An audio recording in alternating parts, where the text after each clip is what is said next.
Hey guys, I'm Ben Sharp. I am the rector at Christ Church in Winston-Salem, North Carolina. That's the senior pastor. And I'm following up with another video on some pastoral guidance for regathering at Christ Church. Before I go any farther, I want to encourage you to like and share this video. It will help get the word out to other people in Christ Church. But this video isn't just for folks at Christ Church. It also is for people who may be thinking about how you are going to regather. What kind of guidelines do you want to establish for your own worshiping community? So perhaps these will be helpful for you as well. It's a list. It's a list of there's a list of guidelines. That means two things. It's kind of long and maybe a little boring, and secondly, it's bossy. Guidelines are bossy. So please understand that these are not given with the spirit of being bossy or trying to be in any way, I don't know, certainly not coercive or anything like that. But they're guidelines, so we have to be as crisp and as clear as we possibly can. The other thing you need to know, the second thing you need to know about these is that that this is going to be a work in process, and so we're going to be updating these right until we begin to meet again on May 31st and beyond as we need to adapt to the situation. So with all that preamble said, let me just begin. I'm going to kind of read through these. I've sent these, our Council of Advice has these. As of today, they've been sent to them, our vestry, and then also they'll be going out in our parish notes and then in a separate email later in the week as well. So the first thing in our guidelines is just a recapitulation of what I said in my previous video on these guidelines or pastoral counsel on regathering, and that is just please extend grace. Please be patient with our leadership and with one another as we navigate regathering for the first time.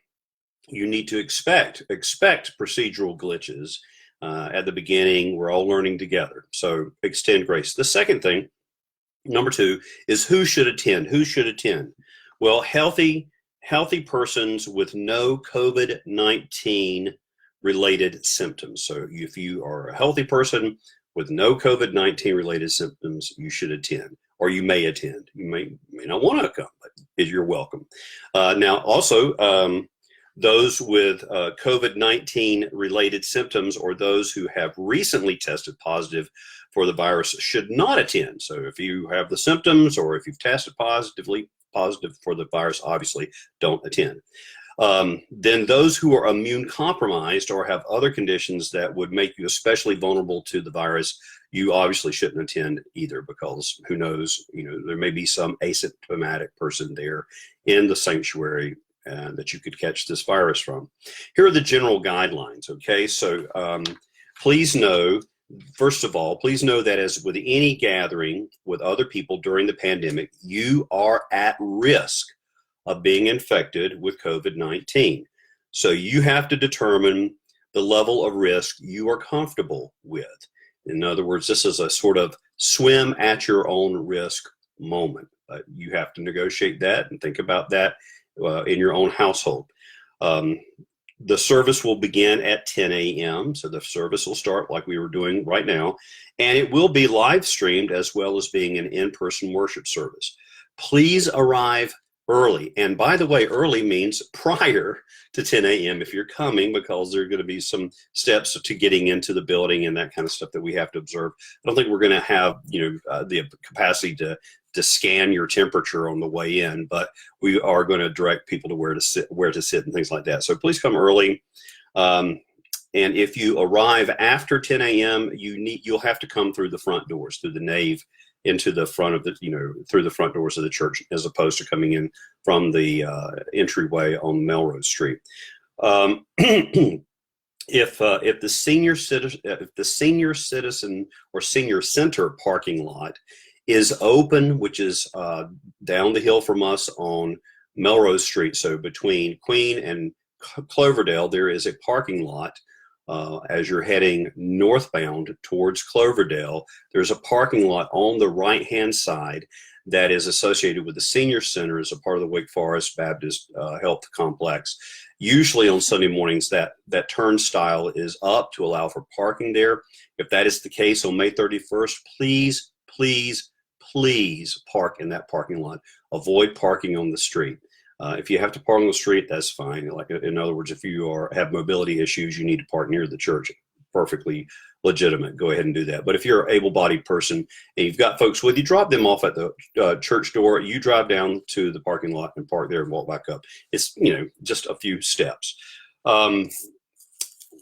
Please wait to be seated by an usher. When you arrive, please wait to be seated by an usher. They'll help you through that process.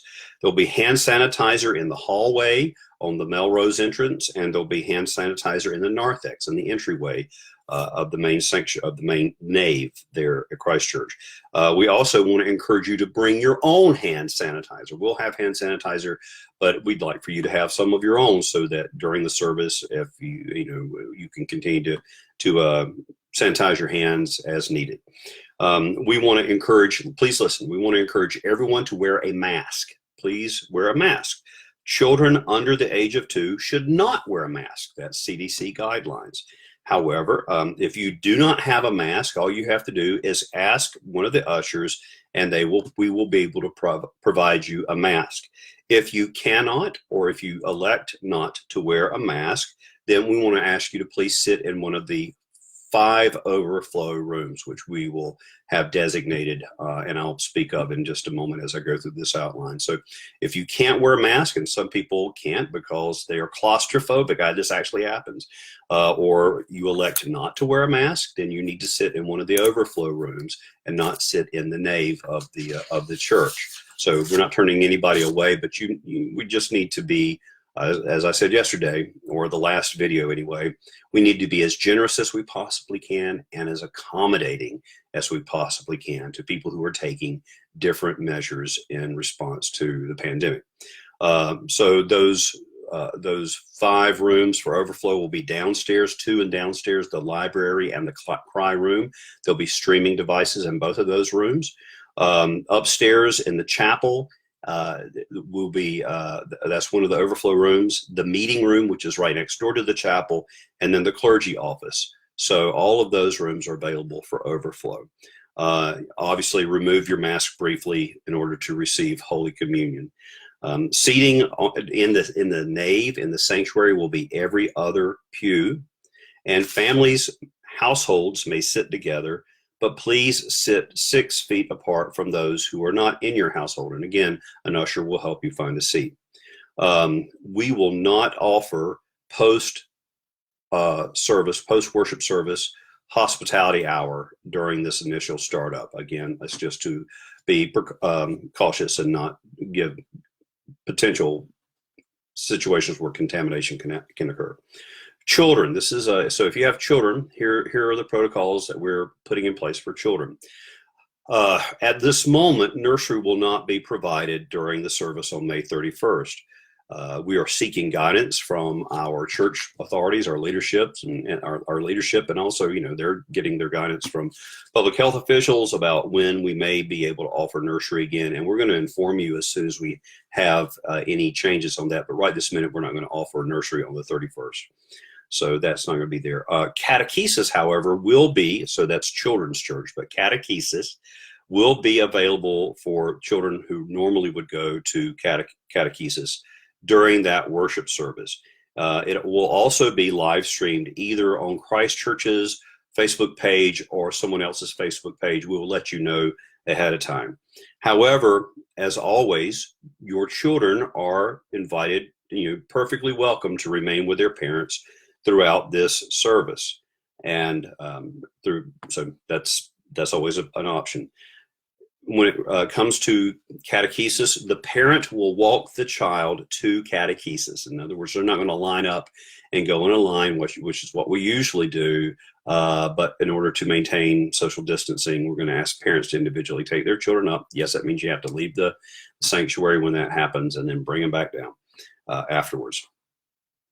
We may have ushers help bring those kids down, but you'll need to take them up. Children attending catechesis should wear a mask. So if your kids are attending catechesis, respect other people and have your child wear a mask. Children need to sanitize their hands prior to catechesis. And so, again, there will be hand sanitizer in the hallway. where they will go up to catechesis, but they'll need to sanitize their hands. Parents, you will supervise that. And then leaders are going to attempt to maintain social distancing between children during catechesis. But please listen, parents, we cannot guarantee that the children will observe their directions. You know how that is. So please don't assume that everything's going to be pristine. We'll do our best, but we can't guarantee every child's behavior. And if you have a problem, if you think that's problematic, I certainly understand that. And that may affect how you make a decision about whether or not your child goes to catechesis. During the service, when children are in the sanctuary, children must remain with their parents when they're in the sanctuary, and they cannot wander around during the service. At Christ Church, during normal conditions, everybody shares everybody's youngins, and that's fine. And in fact, it's one of the delightful things about our parish is that children feel like they're a part of a larger community, and it's a welcoming community. Unfortunately, because of the pandemic, we're not going to be able to continue that practice right this minute, and God willing, very soon we will be able to return to our normal ease of movement for children in the sanctuary. But right now, they need to stay with you. How are we going to handle the offering? Well, ushers will walk down the empty pew in front of you, and then you can, if you have an offering that you want to make, you just drop it in the offering basket that way. But in other words, we're not handing it from the offering basket from person to person. Only one usher will handle that basket, and you can elect to put something in it or not. Holy Communion, all right, and this is kind of where we're going to wrap things up here. In order to reduce the potential for spreading the virus, these following guidelines are going to be observed when we receive Holy Communion. Again, when you line up for Holy Communion, please observe 6 feet of social distancing in the communion line between households. So you and your family, you're welcome to bunch up. But as other households are in line before you and behind you, please maintain that 6-foot distance. And then those in the sanctuary are going to be served first. This is only because it's just easier to do it this way, to have them served prior to the overflow rooms, and we will have ushers go to the overflow rooms to help let them know it's time to receive Holy Communion, and then guide you into the sanctuary, again, observing that social distancing. So first will be the sanctuary. That'll be followed by the overflow rooms. You'll enter through one of the hallway doors and go out a different door to go back to the overflow room, and we'll have that marked and explained on that Sunday. As always during this pandemic, you may receive Holy Communion under the sign of bread alone. So under the sign of that wafer, and receiving one element of the bread, that's how we will definitely be serving communion. You're welcome to receive in one kind. However, communion will be available in both kinds, so bread and wine, if you request it. If you desire to receive the wine, you need to let the celebrant, the person with the bread, know that prior to you receiving the bread, okay? And so please declare that to the celebrant by saying intinction, because what we're going to do is the celebrant, that's the person with the bread, is going to, if you say intinction, the celebrant, not you, but the celebrant, because only one person will be handling it and one person will be touching the cup. And the celebrant will carefully do intinction. In fact, this is the only way that intinction is properly done, is if the celebrant does the intinction and then administers communion, as opposed to having individuals intinct for themselves. But particularly during this period, when we're being extra special careful about transmitting disease and things like that, the celebrant will intinct. If you desire to receive the wine as well, dip the wafer into the chalice for you, and then instead of placing, some people would be used to receiving the intincted wafer on the tongue. We're not going to do that for obvious reasons. Just, I don't need to be putting my hands near your face. So I will drop that wafer into your hand, and then you eat it and receive Holy Communion in both kinds that way. So again, we will not permit individuals to intinct their own wafers, but I'll do it for you. That way you can receive them both kinds. Again, those are the guidelines. Those are the protocols, and they're bossy. I know it sounds bossy, but we have to observe these kind of things so that we can have the highest level of caution, and yet still have the freedom to meet together on May 31st. So I wanted to let you know that. Again, these are a work in process. Our lay leadership are reviewing these. We will be adding some things, clarifying other things as necessary, and you will have these in writing so that you can determine your course that you're going to choose on May 31st. I hope you'll be able to attend, especially if you're healthy and feeling good and want to get back to church. We would love, love, love to see you at Christ Church. If these protocols are helpful for your church, if you don't go to Christ Church, absolutely, you're welcome to share them. Share this video. Again, share and like this video. It'll be very helpful for everyone if you would do that. And if you would like, and if you're not at Christ Church and you're not on our mailing list and you want this list of protocols, you can just indicate that by sending a message using Facebook Messenger, or going to our contact page on our website at christchurchws.org, and sending us a message that way to Christ Church. We'll get those written out protocols, guidelines to you if you need them. Like and share this video.